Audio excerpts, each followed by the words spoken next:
एक आदमी तो बैठे कोई बात सरुदा ने बोल दिया। Very good afternoon to you. नमस्कार, सत श्री अकाल, आदाब। मेरा नाम सुनील कुमार मलिक है और कहने के नाम पे हमारे डेजिग्नेशंस कुछ भी हो सकते हैं। वैसे तो मैं वाइस प्रेसिडेंट हूँ, लेकिन हम जो काम करते हैं ना बच्चों, वो बहुत ही डिफरेंट है। उसका रीजन मैं इस बात को ना दूसरे तरीके से कहना चाहूंगा। वो कहते हैं कि खूबसूरत से एक पल का किस्सा बन जाता है। वाह। वो कहते हैं कि खूबसूरत से एक पल का किस्सा बन जाता है, जाने कब कौन जिंदगी का हिस्सा बन जाता है। वाह। कुछ लोग मिलते हैं जिंदगी में जिनसे ना बिछड़ने का रिश्ता मिल जाता है।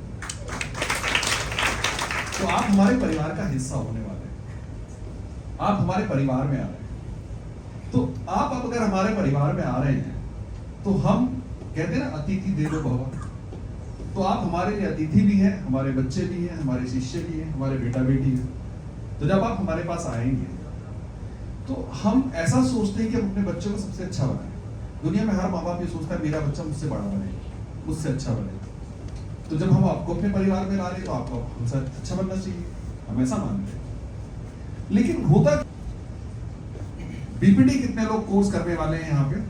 BPT on an average BPT करने के बाद एक बच्चे को क्या सैलरी मिलती होगी? कोई अंदाजा दे सकता है मुझे? 30,000। अब बात करते हैं कि इस संसार में या हिंदुस्तान में अच्छा 5 साल का एक्सपीरियंस करने के बाद एक बीपीटी के बच्चे को किस हद तक सैलरी मिलती होगी? कुछ अंदाजा है किसी को? एज अ फ्रीलांसर तो लाख्स में चला जाएगा। सैलरी पैकेजेस करोड़ में होते हैं सर। विराट कोहली का फिजियोथेरेपिस्ट क्या लेता है? नरेंद्र मोदी का क्या लेता है? छोड़िए साहब, वर्ल्ड की फुटबॉल टीम्स में 8 इंडियन फिजियोथेरेपिस्ट हैं। अच्छा। रोनाल्डो के फिजियोथेरेपिस्ट को क्या मिलता है, किसी को पता है? तो फिजियोथेरेपी बहुत ऊपर है। ओलंपिक्स में भी तो फिजियोथेरेपिस्ट होते हैं। फिजियोथेरेपी बहुत ऊंची है। हम ये सोच लेते हैं बस वो बैठा के एक्सरसाइज करवा लेते हैं, हाथ पैर मरोड़ लेते हैं, कमर का चक्का निकाल देते हैं, उसे फिजियोथेरेपिस्ट कहते हैं। मैंने थोड़ी देर पहले कहा था, छोटी चिड़िया जो होती है ना, उसे पता नहीं होता कि बाज की ऊंचाई क्या होती है। तो जब ट्रेनिंग एंड प्लेसमेंट वाले अपनी ट्रेनिंग करते हैं ना, तब पता लगता है। तब पता लगता है कि नहीं, मैं तो सोच रहा था, ये तो सोचा निकला। अब बात करते थोड़ी सी, जैसे नर्सिंग की पकड़, आप कोई भी सब्जेक्ट पकड़ सकते हैं। आप जो इसका नाम अभी मुझे जोर से बोल देंगे, मैं उसी के बारे में बोलना शुरू कर दूंगा, क्योंकि मेरा तो एक काम है और मैं करता हूं।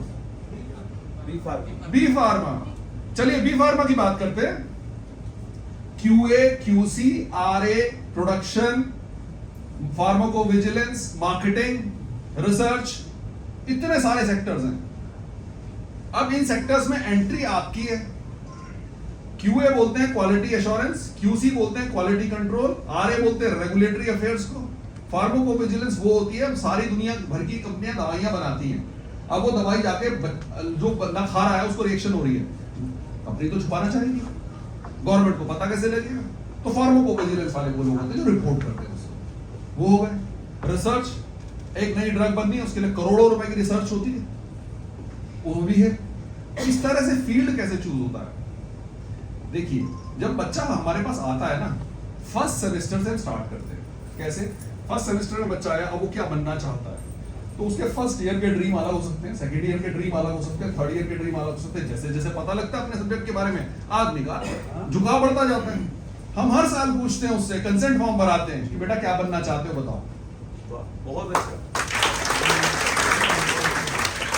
अब उस साल में जैसे ही वो फॉर्म में जो चीज लिखता है, उसी की उसकी ट्रेनिंग हो रही होती है। स्पेशलाइज्ड ट्रेनिंग है सर। ये नहीं है कि बच्चा सबको एक ही गधा घोड़ा चाल में चला दिया, सबको एक ही ट्रेनिंग, नहीं, ऐसा नहीं है। अब उसको अगर वो चाहता है कि मैं फार्माकोविजिलेंस पे काम करूं, तो फार्माकोविजिलेंस में किन किन स्किल्स की जरूरत पड़ती है, उस पर ट्रेनिंग चलती है उसकी। अब मान लीजिए इन सारों को छोड़ देते हैं, बच्चा कहता है मुझे तो ड्रग इंस्पेक्टर बनना है सब गवर्नमेंट में।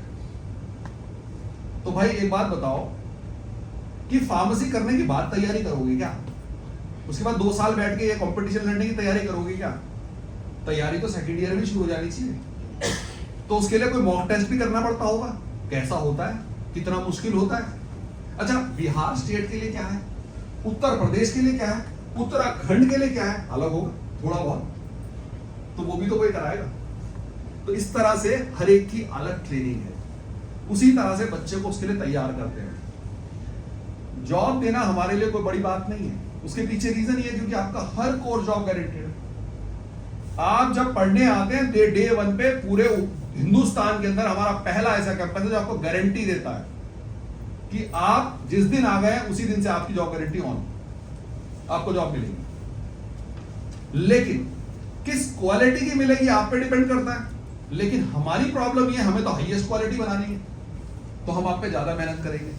प्रॉब्लम जब आ जाती है जब आप उस क्वालिटी को पचाते नहीं, तो उसके लिए तैयारी रखिए। मैं आपको कुछ और एग्जांपल देना चाहूंगा। फॉर एग्जांपल किसी बच्चे ने नर्सिंग कर ली, अब वो सोचता है कि ठीक है जी नर्सिंग कर ली, मैं गवर्नमेंट में नर्स बन जाऊं, मैं एक नर्सिंग होम में नर्स बन जाऊं। फिर वही चिड़िया वाली बात, क्यों भाई एनक्लेक्स क्यों नहीं करेगा? 2 साल काम कर, मेदांता में काम कर, मैक्स में काम कर, फोर्टिस में काम कर, 2 साल मेहनत कर, उसके बाद Canada, US, Germany, UK, Australia, यहां जाके क्यों नहीं रहता?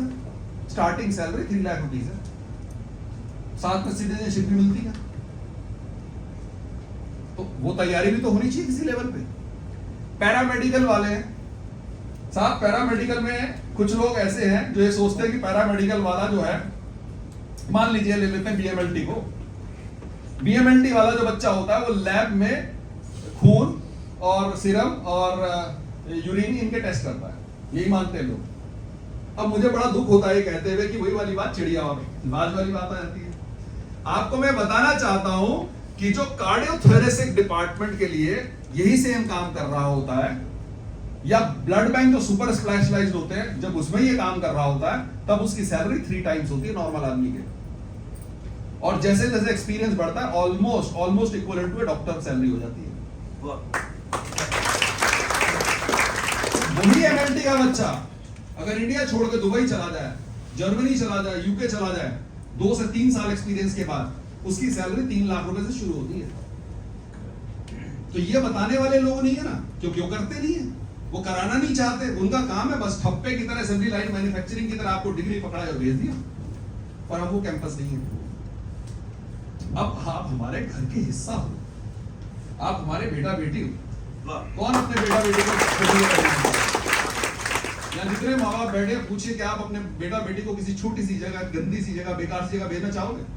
नहीं, आप तो अपने से ऊंचा भेजना चाहोगे ना। तो हम अपनी सोच से ऊंचा सोचेंगे, हम आपके लिए मेहनत करेंगे, आप हमारे लिए कीजिए। और हमारा नाम ऊंचा होगा तो हमारा तो घर से सीना चौड़ा हो जाएगा भाई। करोड़ का पैकेज हमारा बच्चा उठाएगा, हम तो ऐसे चौड़े होकर घूमेंगे पूरी मार्केट में। तो हमारा तो सीना चौड़ा करने को हम घूम रहे हैं, हम तो पकड़ के आपको डिसिप्लिन में ले आएंगे, अनुशासन कर देंगे कि भैया करना पड़ेगा। आप समझ रहे हैं मेरी बात? यहाँ जितने बच्चे हैं वो समझ रहे हैं मेरी बात? कंपनीज की मुझे चिंता नहीं, आपको मेदांता में काम करना है, आपको फोर्टिस में काम करना है, या फिर आपको इंफोसिस में काम करना है, आपको HCL टेक्नोलॉजीज में काम करना है, आपको विप्रो के फार्माकोविजिलेंस में काम करना है, आपको टोरेंट में काम करना है, सिप्ला में काम करना है, you name a bloody company we can get it. भगवान की दुआ से 27 साल से इस फील्ड में हूं, लगभग सभी जगह मेरे मित्र हैं, बात कर लेता हूं सीधे, बुला भी लेता हूं और बुलाते हैं रेगुलरली। अभी कुछ दिनों पहले ही सर के एक मित्र हैं, वो हमारे यहाँ आए थे और उनकी खुद की इंडस्ट्री है, और उन्होंने आने के बाद जो कहा वो मजेदार था, सुनने लायक था। वो कहने लगे जिस बच्चे को कहो मैं ले लूं, जिस बच्चे को कहोगा मैं ले लूं,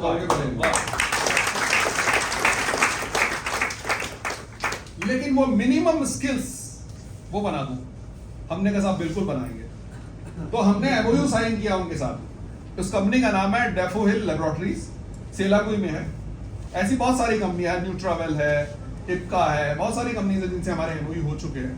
ऑलरेडी हम उनके साथ काम कर रहे हैं। और मजेदार बात, लास्ट में अपनी बात खत्म करना चाहूंगा, बहुत सारे सीनियर लोग यहाँ पर हैं। मैं ये बताना चाहता हूँ बच्चों आपको कि जब आप पहली बार कॉलेज में फिजिकली पहुंचोगे ना, मजा उसी दिन से देखना। आपको देखने को मिलेंगे पैनल डिस्कशंस। पैनल डिस्कशन कैसे होते हैं? जैसे ये लोग बैठे सारे, एक मॉडरेटर होंगे, एक एंटरप्रेन्योर आएंगे, एक 20 साल एक्सपीरियंस का बंदा होगा, एक 8 साल एक्सपीरियंस का बंदा होगा, एक 3 साल एक्सपीरियंस का बंदा होगा, और आप अगर फार्मा के तो फार्मा के लिए लेवल के होंगे लोग, तब वो आपसे आपके सामने डिस्कस करेंगे कि लाइफ कैसी होती है। उसके बाद आपके मैनेजमेंट गेम्स हैं, इसके लिए पूरा ओरिएंटेशन प्रोग्राम के अंदर पैनल डिस्कशन विद इंडस्ट्री सबसे इंपॉर्टेंट होता है हमारे लिए। तो वो आप खुद विटनेस करेंगे, और आप चाहें तो उस दिन मोबाइल निकाल के एक आध वीडियो बना के मम्मी पापा को भेज भी देना और बता देना कि जो सर ने कहा था वो हुआ कि नहीं हुआ। तो ये जरूरी है कि आप सिंसियर हो।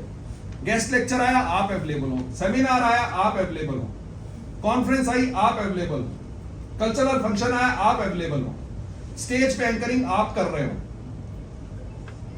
बहुत सारे बच्चे सोचते हैं मुझे तो इंग्लिश बोलनी ही नहीं आती, ऐसे बहुत सारे बच्चे होते हैं, बिहार से बहुत प्रॉब्लम्स हमारे यहाँ उसके लिए बड़ा स्पेशल सिस्टम है। उनमें से कुछ सिस्टम बता भी देता हूँ। यहाँ पे कितने बच्चे ऐसे हैं जो इंग्लिश के गाने जानते हैं, मतलब एक इंग्लिश का गाना सुना सकते हैं? कोई बच्चा हाथ उठा दीजिए अगर है। कोई बात नहीं, 1 साल बाद हाथ उठवाएंगे, सारे होंगे, क्योंकि हम तो हर अनकन्वेंशनल तरीका अपनाते हैं इंग्लिश सिखाने के लिए। इंग्लिश के गाने, इंग्लिश के डायलॉग, इंग्लिश लिखना, बोलना, खड़े होकर स्टेज पे बोलना, सब कुछ करा देते हैं हम, पहले साल में ही करा देते हैं। क्योंकि जब इंडस्ट्री में जाओगे तो कॉन्फिडेंस चाहिए भाई। माइक्रोसॉफ्ट एक्सेल भी चलानी आनी चाहिए, वर्ड भी चलानी आनी चाहिए, आपको कोई ना कोई सॉफ्टवेयर भी चलाने आने चाहिए, इंग्लिश अच्छे से बोल सको, लेटर लिख सको, मेल लिख सको, ये सारी चीजें चाहिए नहीं चाहिए? तो ये सारे स्किल्स हमारे जो है ये हम कवर करते हैं उस बच्चे के लिए जो हमारे पास आता है। क्यों? क्योंकि हमें पता है इंडस्ट्री में उसकी जरूरत है, और इंडस्ट्री लेती सर उसे ही है जिसे लगता है रेडीमेड है, तैयार है, ले लो, और पैसे भी ज्यादा लगते हैं। तो हमें तो वही चाहिए ना, हम तो उसी को तैयार करेंगे साहब। तो इसलिए तैयार रहिए। अगर कोई चीज आपको नहीं आती, बिल्कुल दिमाग खाली रखिए, कोई टेंशन नहीं है, वो हमारा काम हम सिखा देंगे। लेकिन प्रोएक्टिव रहना है, प्रेजेंट रहना है। आज कसम खा लो कि मैं हर चीज में घुसूं, चाहे वो कल्चरल एक्टिविटी हो, चाहे वो डांस हो, चाहे वो नाटक हो, चाहे वो क्या कहते हैं पब्लिक स्पीकिंग हो, चाहे वो पार्टिसिपेशन इन फंक्शन हो, सेमिनार हो, कॉन्फ्रेंस हो, हर जगह जाना है, क्योंकि पर्सनालिटी बनानी है इंडस्ट्री के हिसाब से, वो आपके लिए इंपॉर्टेंट है। इसलिए आपको आज पहले दिन ये बता रहा हूं कि प्लीज वो बनाकर चलिएगा रेवन से। नौकरी की कोई कमी नहीं है, जॉब गारंटी प्रोग्राम, इसलिए कोई प्रॉब्लम नहीं है। Thank you.